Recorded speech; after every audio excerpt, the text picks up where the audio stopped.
जो भी प्रधानमंत्री ग्रामीण आवास योजना के लाभार्थी हैं जिनको आवास दिया जा चुका है, उनके सामने कहीं न कहीं एक समस्या है कि उनको द्वितीय किस्त नहीं मिल पा रही है या फिर उनको तृतीय किस्त नहीं मिल पा रही है।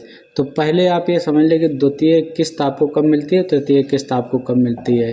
प्रथम किस्त मिलने के बाद उस किस्त का आप जब उपभोग कर लेते हैं और अपना काम शुरू करवा देते हैं, तब द्वितीय किस्त के लिए आपकी जियो टैग की जाती है।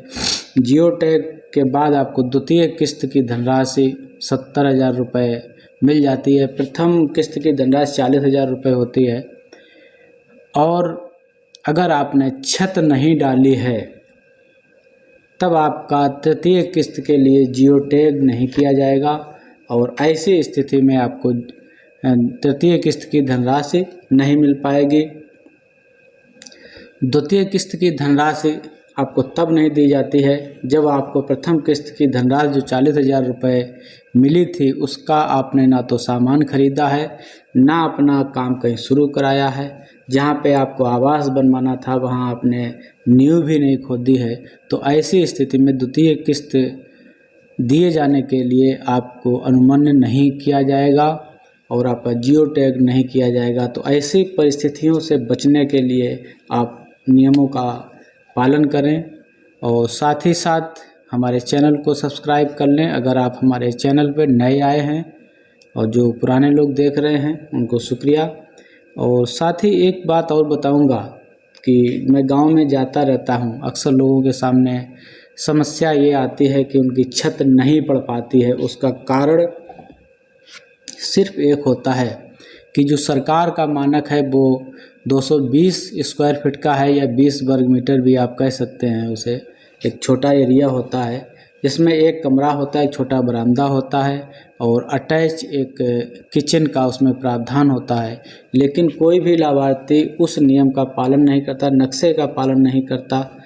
उसके पास जो भी ज़मीन उपलब्ध होती है उस पूरी ज़मीन की वो नींव भर डालता है। तो ऐसे में अगर आपको आवास मिलने जा रहा है या भविष्य में आवास मिलेगा तो आप उसकी प्लानिंग ठीक से कर लें, क्योंकि जो बजट सरकार का है 1,20,000 रुपये प्लस मनरेगा की धनराशि 20,000 रुपये, 1,40 के अलावा आपको कोई भी धनराशि नहीं मिलेगी। अगर आपके अपने निजी बजट नहीं है, आप अपना बजट तैयार कर लें कि इतना रुपए हमें सरकार से मिलेगा, इतना हमारी बचत पड़ी हुई है, इतना हमें बाहर से मिल सकता है, तो उसके हिसाब से अपने मकान का एक नक्शा बना लें। और गांव में एक कहावत कही जाती है कि मिस्त्री और स्त्री दो लोगों को घर बिगाड़ने में बहुत बड़ी भूमिका होती है। तो मिस्त्री कैसे घर बिगाड़ते हैं, क्योंकि अब वो जब भी आपका मकान बनाने जाते हैं वो एक सलाहकार के रूप में आपको मिल जाते हैं। तो अक्सर हम गांव में देखते हैं कि जो ज़मीन का सामान्य लेवल है उस लेवल से लोग 1.5 मीटर तक, 1.25 मीटर तक मकान को ऊंचा बना देते हैं, डीपीसी इलाके वहाँ भरते हैं। तो जो ज़मीन से ऊंचाई तक आपकी जो ऊंचाई बड़ी है उसको आप मिट्टी भी भरवाएंगे, उसमें मटेरियल की लागत लगेगी, उसके ऊपर बीम डाले जाएंगे, वो लागत बढ़ेगी, तो आपकी लागत बहुत ज़्यादा हो जाती है। तो ऐसे में इसका खुद ही प्लान करें और ज़मीन से 1.25 फीट या 1.5 फीट से ज़्यादा कभी डीपीसी ना डालें।